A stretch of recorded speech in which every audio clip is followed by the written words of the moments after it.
So now let's look at the compete section, which is where you can start to research against your competitors and to see what else out there in the market is actually ranking and why you might want to include certain keywords that they haven't in your pieces.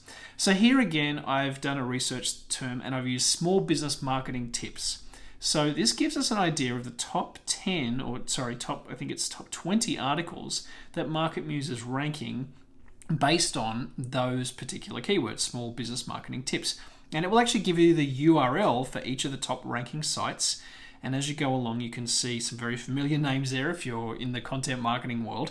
But another cool thing that it does is it gives each of these articles a content score. Now you'll notice some, even though number 1 ranks 33, number 3 ranks 51. And that's because number 3 has a higher volume of keyword density. Now we know that's not the only ranking factor that matters when you're trying to rank highly in the search engines. There are things like domain authority and backlinks and a lot of other things.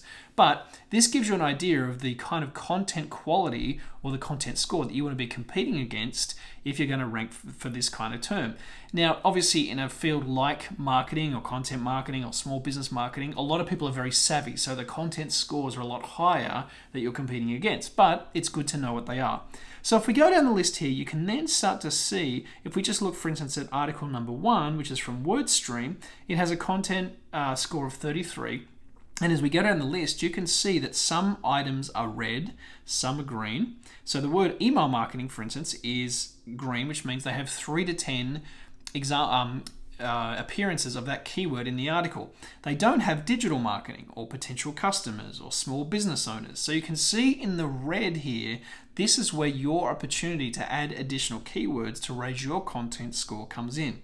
So it's a really cool way to visually understand where you can stand out against your competitors. Now you can see, for instance, Instagram stories is a keyword that hardly any of them have when it comes to small business marketing tips. So that might be an opportunity for you to write something about Instagram stories, for example, include that in your article, and you'll find that you'll start to rank higher over time.